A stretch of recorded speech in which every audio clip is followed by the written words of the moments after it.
apakah program makan siang gratis dan pemberian susu itu memang tepat untuk bertujuan menekan angka stunting atau tidak?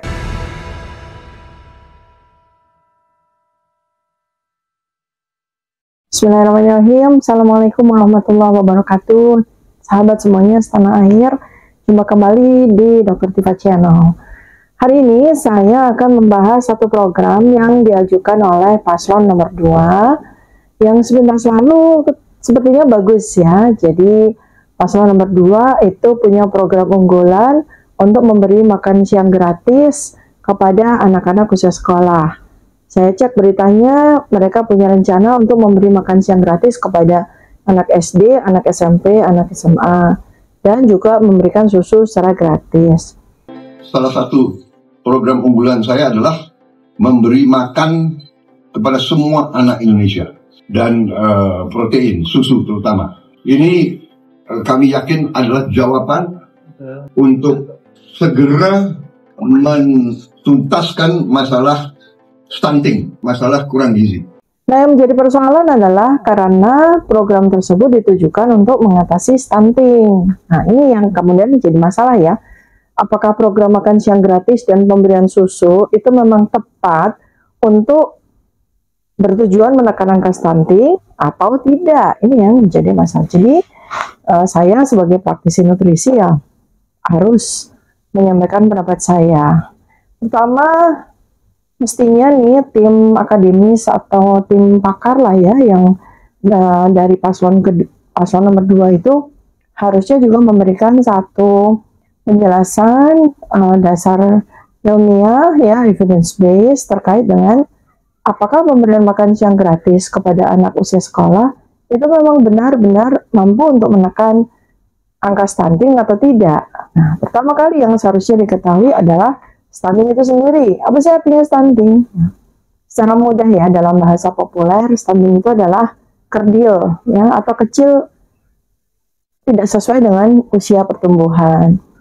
Jadi memang ini relatif ya, karena kalau kerdil atau kecil ya, kecil tubuhnya, pendek dibandingkan dengan anak seusianya itu kan jadi relatif, karena pendek menurut ukuran orang Indonesia itu beda dengan pendek untuk ukuran orang Eropa misalnya, dan sangat terkait dengan ras, terkait dengan genetik ya.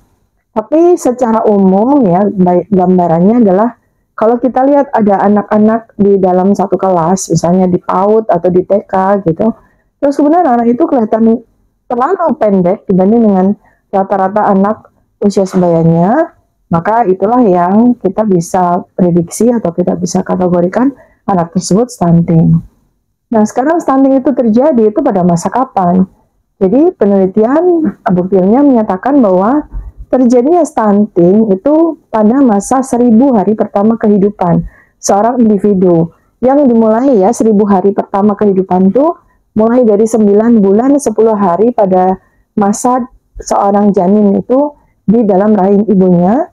Kemudian setelah dia lahir jadi bayi, disambung dengan 2 tahun masa menyusui ke ibunya dengan ASI. Nah, itulah 1000 hari pertama kehidupan yang sangat memengaruhi seseorang itu, seorang anak itu akan menjadi stunting atau tidak. Dan faktor apa yang membuat seseorang kemudian menjadi stunting?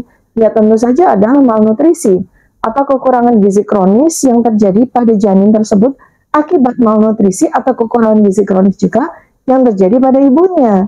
Sebab anak ini, janin ya, pada saat di dalam kandungan selama 9 bulan 10 hari, dia praktis mendapatkan asupan nutrisinya, asupan makanannya kan dari ibunya saja ya, melalui plasentanya. Artinya malnutrisi yang terjadi pada ibunya itu memberikan pengaruh terjadinya malnutrisi pada janin yang dikandungnya. Kemudian berikutnya tambah lagi ya, dengan 2 tahun awal ketika seorang bayi itu seharusnya seyogyanya dan sebaiknya itu diberikan ASI, ditambah dengan setelah ASI eksklusif selama 6 bulan, ditambah dengan pemberian makan tambahan.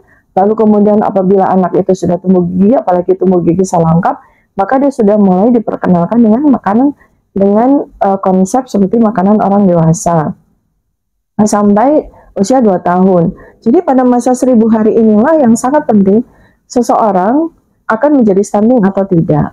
Lalu apakah ketika dia udah stunting, kemudian pada masa sekolah, masa SD, SMP, SMA itu bisa dikoreksi atau tidak? Ya tidak, karena sudah terlanjur ya. Jadi organogenesis atau pembentukan organ-organ, kemudian juga pembentukan tulang yang akan menyangga tubuh dan kemudian membuat seseorang itu memiliki tinggi badan, itu terjadi pada masa 9 bulan 10 hari di dalam rahim, dan kemudian ditambah faktornya itu pada saat 2 tahun pertama dalam kehidupannya. Nah, jadi kalau mau memberikan intervensi nutrisi itu untuk mengatasi stunting, itu ya dilakukannya pada 1000 hari pertama kehidupan tersebut. Jadi kalau diberikannya baru di atas usia 7 tahun masa SD, apalagi di usia 12 tahun ke atas masa SMP, apalagi di usia 15 tahun ke atas masa SMA, itu sudah nggak ada gunanya untuk bisa menekan angka stunting. Definisi atau pengertian berikutnya adalah soal makannya. Apakah makan, kalau orang itu makan, itu automatically itu cukup gizinya? Kan tidak ya. Sebab kalau seandainya orang makan, kemudian otomatis kecukupan gizinya menjadi terpenuhi, nggak akan ada. Nggak akan ada penyakit. Berbagai macam penyakit metabolik, berbagai macam penyakit yang berhubungan dengan malnutrisi. Sebab supaya Anda tahu ya, zaman sekarang nih abad 21, justru malnutrisi terbesar itu bukan soal kekurangan gizi, tapi justru kelebihan makan. Kelebihan makan yang mengakibatkan obesitas. Dan itu termasuk bagian dari malnutrisi. Sebab yang dimakan itu kebanyakan karbohidrat, kebanyakan lemak jenuh, yang tidak memberikan asupan gizi, tetapi malah membuat obesitas.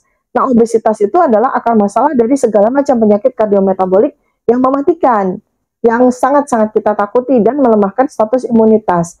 Sehingga orang-orang yang mengalami obesitas, means itu sebenarnya dia adalah malnutrisi, tetapi akibat dari kelebihan makan yang tidak bergizi, yang menyebabkan kemudian terjadi penumpukan lemak, akibat dari komposisi gizi yang salah, maka jatuhnya malah dia memiliki risiko yang amat sangat tinggi untuk mengalami berbagai macam penyakit kardiometabolik yang sangat berisiko terhadap terjadinya mortalitas dan morbiditas di masa mendatang. Nah, jadi mesti hati-hati sekali ya di dalam konteks dan konsep mengkontekstualisasikan dan mengkonseptualisasikan persoalan pemberian makan siang gratis.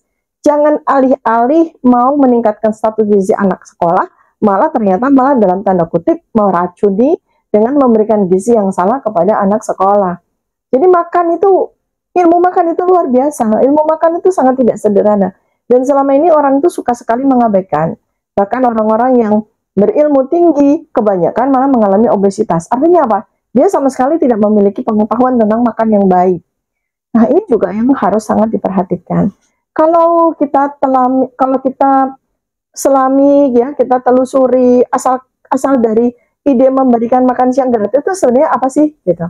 Apakah dengan makan kemudian gizi otomatis terpenuhi? Nah, ini kan perlu penjelasan juga ya, karena kalau coba kita runut lagi ya, paslon 02 itu sejarah makannya tuh gimana ya.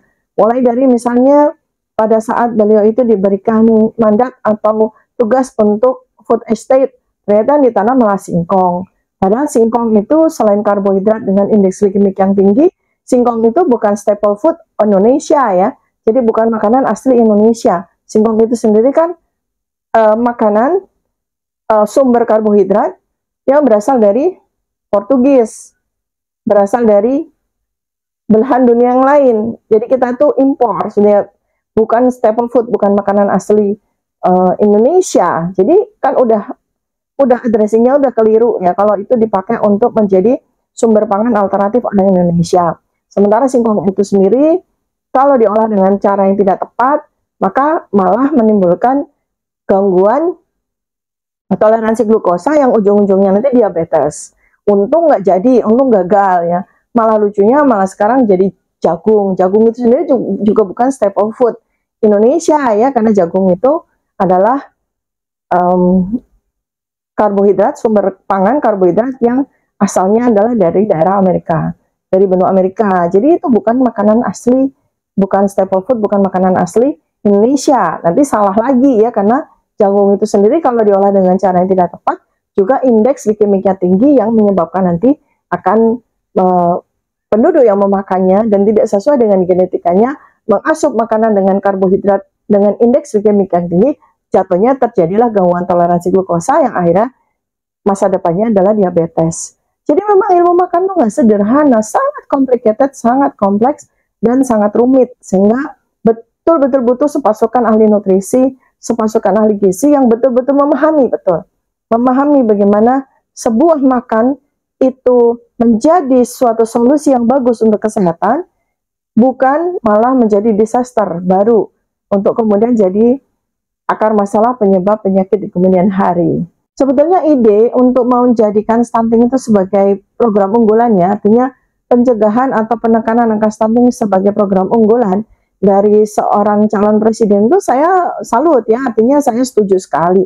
Cuma masalahnya kan bagaimana caranya, how to-nya, kemudian apakah ini memang sebuah satu noble mission ya, misi mulia, atau emang cuma program yang sekedarnya saja untuk menjadi gimmick buat masyarakat agar memilih ya. Nah ini yang harus diperjelas, karena ketika kemudian saya searching, saya riset ya, maksud dan tujuan untuk pemberian makan siang gratis dan pemberian susu yang dilakukan oleh paslon 02 ini sama sekali tidak ada dasar ilmiahnya.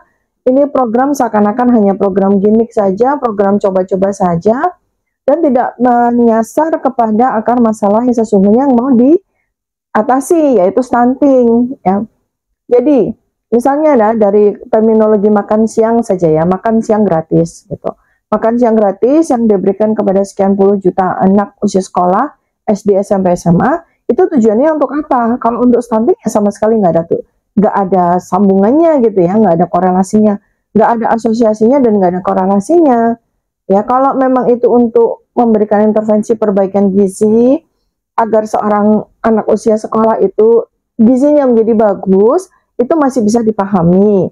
Tetapi kalau itu tujuannya adalah untuk menekan angka stunting, itu nggak nyambung sama sekali. Nah, kemudian apakah betul bahwa dengan pemberian makan siang gratis itu betul-betul akan memperbaiki status gizi anak sekolah ya? Nah, ini harus diperjelas juga, karena sampai dengan hari ini saya juga belum konsep dari pemberian makan siang itu seperti apa. Karena kalau kita mau memperbaiki, mau intervensi dari sisi status gizinya, maka tentu saja makan siang ini nggak main-main. Dari sisi konsepnya, dari sisi komposisinya, dari sisi bagaimana cara mengolahnya, bagaimana pemenuhan gizinya, ya ini yang harus betul-betul juga dikuasai oleh paslon 02. Jadi bukan sekedar memberi makan yang akhirnya nanti jatuhnya malah sia-sia, buang uang ya, karena angka rupiah yang mereka sampaikan itu di paslon itu kan sangat bombastis ya. Jadi setelah dihitung-hitung, untuk memberi makan siang gratis kepada anak seusia sekolah seluruh Indonesia itu butuh 1 triliun per hari gitu. Jadi itu mau bagaimana, 365 triliun per tahun, terus mau sampai 5 tahun, itu udah bisa membangun kota-kota menjadi kota-kota super modern, bisa membangun sekolah-sekolah yang sangat hebat dengan fasilitas yang full, bisa membangun rumah sakit yang dengan full facility, bisa membangun infrastruktur, bisa membangun sarana prasarana untuk membuat tidak hanya anak usia sekolah, tetapi seluruh penduduk Indonesia itu bisa maju dan makmur, sejahtera dengan sendirinya, maka urusan status gizi akan bisa tertangani gitu. Jadi ini kelihatannya satu program yang satu tuh naskah akademiknya nggak terlalu jelas, dasar ilmiahnya juga belum jelas, kemudian tujuannya juga belum terarah, kemudian berikutnya lagi adalah apa yang kemudian menjadi sasaran dari program ini, mau disampaikan berapa lama, dan bagaimana budgetingnya gitu ya. Kalau yang kita tahu sampai dengan hari ini kan mereka hanya sampaikan kasih makan siang gratis kepada anak sekolah, anak usia sekolah, pemberian susu kotak gratis kepada anak sekolah, dan kemudian budget yang akan mereka gelontorkan adalah sebanyak 400 triliun atau sekitar 1 triliun satu harinya, ya nggak cukup kan, 400 triliun hanya 1 bulan lebih, beberapa hari saja kan ya, 400 hari saja itu. Karena sudah dihitung butuhnya 1 triliun 1 hari. Lalu siapa yang diuntungkan kalau seperti ini ya? Karena kalau makan siang gratis nggak jelas komposisi menunya, nggak jelas angka kecukupan gizinya, ya percuma. Cuma membuat kenyang saja sementara, tapi nanti status gizi sama sekali tidak terbangun.